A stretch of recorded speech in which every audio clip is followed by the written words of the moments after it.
روز شما بخیر بینندگان ارجمند. امروز سه‌شنبه 8 اوگوست است. من خیرمان بقازاده و همکارانم شما را به دیدن نشر امروزه برنامه خبری و تحلیلی اخباری آزادی دعوت میکنیم. حالا شما را با عنوان موضوعهای برنامه شناس میکنیم. وزارت عدلیه کاهش میزان طلاق در تاجیکستان را یک دستاورد میشمارد، ولی کارشناسان چنین اطمینان ندارند. شاید مرد به خاطر دست کشیدن از دادن الیمنت عریضه نمیدهد. تاجپرومبانک مفلس شده رسما برهم خورد، ولی مشتریان سرگردان این مؤسسه منتظر بازگردانی پسندازهایشان هستند. 59,000 موندگی تمام شدن نمیدونیم اگه چیکار کنیم. پختکاران فرخار از کمابی شکایت دارند. مقامداران باشند کمبود برق را سبب پیش می‌آورند. قوای برق شدت کم شده بود. از همین سبب در هر یک پایگاه و کشی اتوبوس یک میگیم اتوبوس 4 میگیم اگریگاتی کار نکرد. در خانه‌های ساکنان تاجیکستان امسال صدای شادی، توی و سور، نظر به جنگ و دعوای از همپاشی عائله‌ها بیشتر صدا داده است. افزایش شمار عائله‌های نوبنیاد و 4 برابر کم شدن حادثه‌های طلاق را مقامات تا جای نتیجه کار خادمان اداره‌های ثبت اسناد حالت‌های شهروندی می‌نامند. ولی کارشناسان عامل‌های دیگر را سبب می‌آورند. سرویناز روح‌الله و برات یوسفی گزارش می‌دهند. در 6 ماه سال جاری نیکوح در تاجیکستان زیاد شده، بکارشوی عقد نیکوح کمتر ثبت شده است. مظفر اشوریان وزیر عدلیه ضمن نشست خبری گفت در نیم سال اخیر در تاجیکستان 32851 حالت عقد نیکوح ثبت شده است که نسبت به همین دوره سال گذشته قریب 2000 بیشتر است.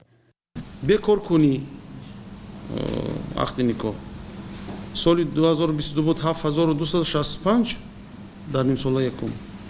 امسال 5370 1895 حالت کم 26% که این حساب میکنم در این کمشوی نقشی کارمندان مقامات سرش و عموما مقامات عدلیه هم هست، چون که ما کارهای ترغیب و تشویقاتی میبریم.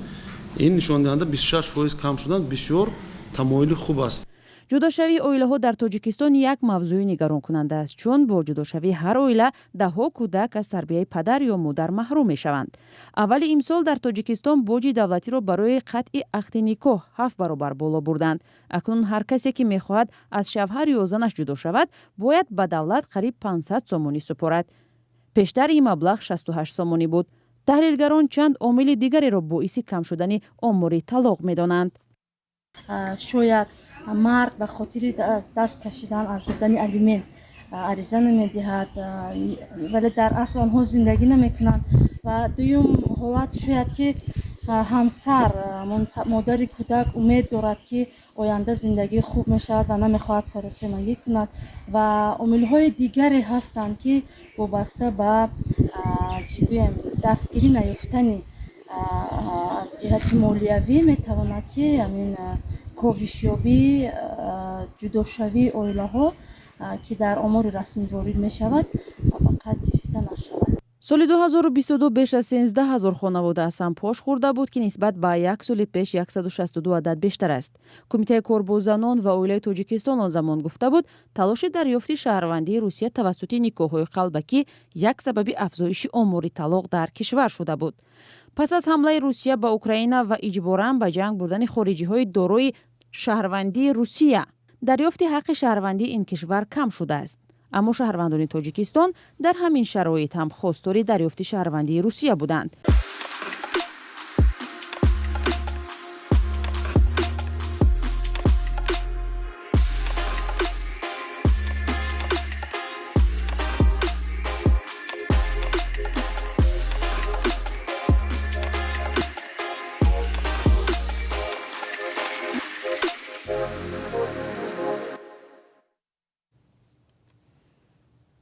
فعالیت تاجپرومبانک یکی از نهادهای مالی مفلس شده در تاجیکستان به حکم دادگاه عالی اقتصادی پورا قطع شد.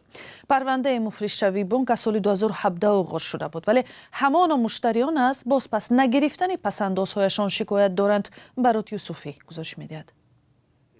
دادگاه عالی اقتصادی تاجیکستان با یک حکم خود فعالیت مؤسسه مالی تاجپرومبانک را از 1 آگوست سال جاری قطع و مفلس شده اعلام کرد.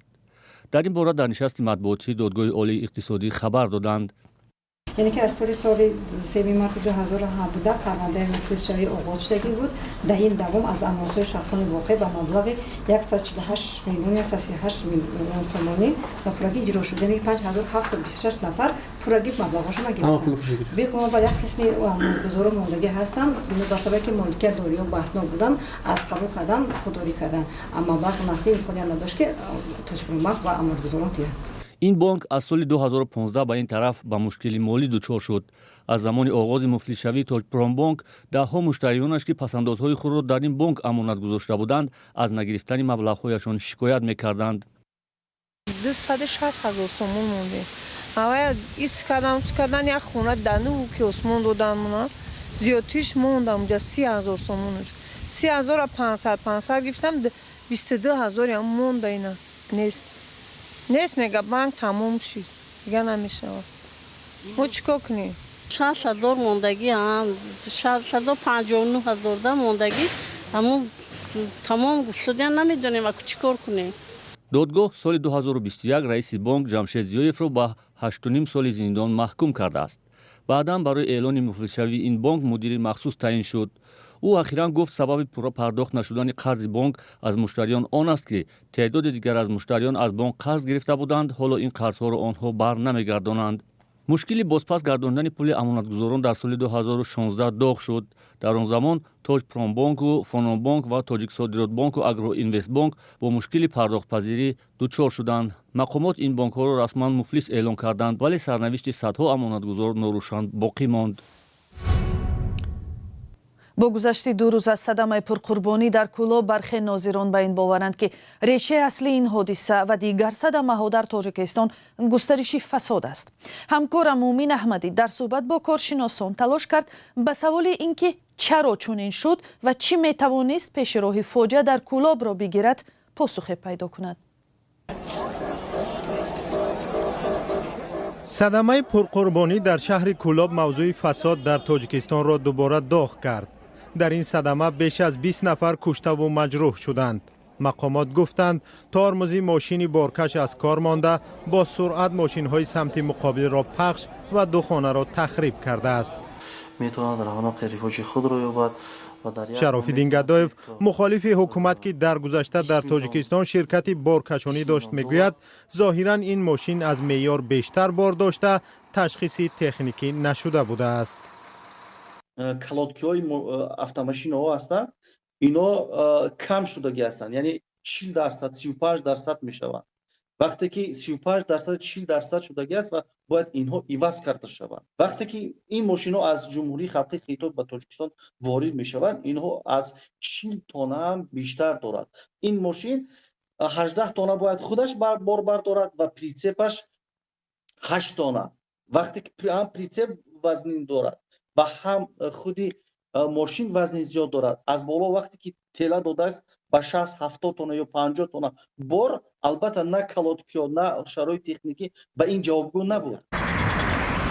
дар роҳи самти Хоруғ Душанбе дар дохили шаҳри Кӯлоб дар ним сол бори дуюм аст ки мошинҳои боркаш бо як мушкил ба садама дучор мешаванд. дар садамаи моҳи март 3 нафар дар ҳамин хиёбони Кӯлоб кушта шуда буд. ронандаҳои собиқадор мегӯянд роҳи нишеби тӯлоние ки аз ноҳияи Шамсиддин Шоҳин ба Кӯлоб мерасад бояд тағйир ёбад. бӯя постҳо боша, бояд дидбонгоҳҳо боша, назорат кунанд, мисол набонанд бори гарон бор кунанд, роҳҳоро вайрон карданд. дар Тоҷикистон ба ҳисоб миёна ҳар рӯз то 3 нафар дар садамаҳои роҳ кушта ва наздик ба 10 нафар маҷрӯҳ мешаванд. коршиносон решаи аслии садамаҳоро ришвахории густарда медонанд. бибинед вақте гирифтани гувоҳи ронандагӣ, вақте гузаштан аз муоинаи техникӣ, вақте дар роҳ масалан бо кормандои назорати давлати автомобил рӯпаро мешавад ё беда ё ки ҳамон гаӣ, хуб дар ҳамаи инҷоҳо чун ришва метиҳад ва медонад ки роҳат мешад.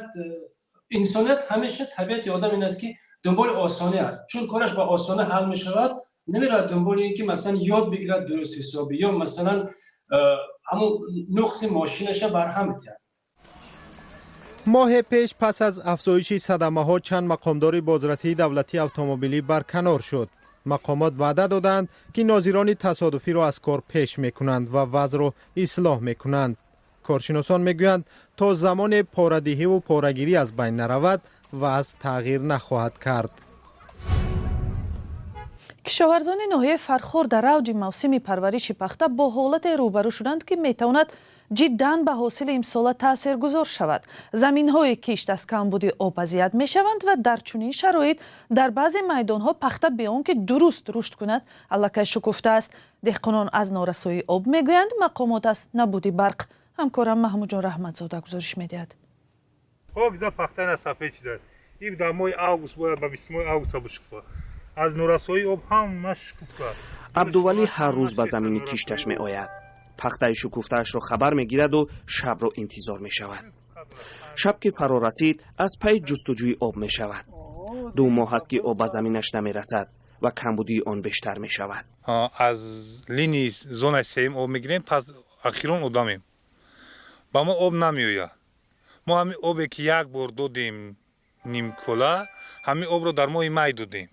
дигар 2 моҳ дигар об надодем. пахтаҳомон уже шукуфта. وضعیتی وخیم در منطقه فراتر از زمین‌های عبدولی است و 10 گکتار زمین به دلیل کمبودی آب بدون کشت مانده است. در نتیجه کشاورزان برای حل مشکل خود به حکومت محلی مراجعت کرده اند. حکومت ناحیه فرخور به کشاورزان وعده داده است که مشکل را حل می‌کند. اما 12 روز است که آب به زمین‌های دهقانان نمی‌رسد. занг задам бо раиси ватхост. گفت همین هفته میبینین 12 رسیده. من همون رجدت دارم که این هفته میبینین پختم به این حالت رسیده. نمیدونم چیکار کنم. 12,000 سوم از بانک من قرض گرفتم کردم. تمامی زمین‌های پخته در این منطقه پژمرده و خشک شده اند. قطعه‌های آبیاری شده دارای سرسبزی و رشد سالم هستند. پر نگفتم که همین مرده که رئیس اومد ای پای قدمش ما خیلی بهبودی شد. ای خاطر همین رئیس ما را تا آخر سال او دادن. الان که این سال نیومده همین یک بار اول وقت او میاد که اولی پخته او نگرفتن اون پخته ما رو او دادن یک بار.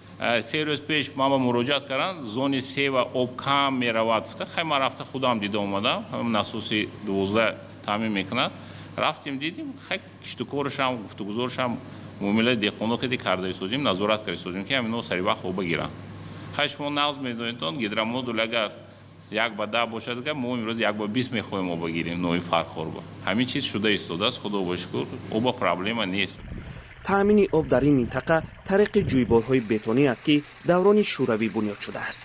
زمین‌های این منطقه با نام ارتبوز معروف است و آبش به نساس‌ها جاری می شود. در اداره بهداشت زمین گفتند که از کمی قوه برق این مشکل پیش آمد. شدت در پستانسیاهای قوه برق شدت کم شده بود. از همین سبب در هر یک پایگاه آبکشی ارتبوز 1 میگیم ارتبوز 4 میگیم در اگریگاتی کار نکرد. وقتونه دینت ای تعمیر برآوردن این خیلی با واسطه چی میشه شبکه‌های تقسیمات برق در منطقه کلوب است در توازن او است و پستانسیاهای. این یکی از حوض‌های آب تقسیم کنی است که دهقانان بلوذکر از آن آب میگیرند. تقسیم آب را این 4 سربند حل میکند. دهقانان میگویند که آب برابر سر داده شود مشکل حل می شود. اما به گفته کشاورزان آب برابر تقسیم نمی شود. همین است که آب تا به زمین های پایان آب نمی رسد. اگرچه حکومت محلی ادعا می کند که همه پایگاه های آبکشی بازسازی شده اند، کمبودی آب در این فصل گرمای سال همچنان ادامه دارد. محمود جان رحمتزاده، آزادی، فرخار. و یک خبر نشر خولت حساب کرده است که در روسیه شمار پرونده های جنایی با اتهام خیانت به دولت از نظر شمارشان به دوره های رهبری دیکتاتوری شوروی یوسف استالین برابر شده است. تنها در 7 ماه سال جاری در این کشور 82 پرونده با اتهام خیانت به دولت باز شده است و این از آمار 20 سال گذشته روسیه بیشتر می باشد. ما امید نداریم که تا این لحظه ها با ما بودید. خدا نگهبان شما و تا فردا.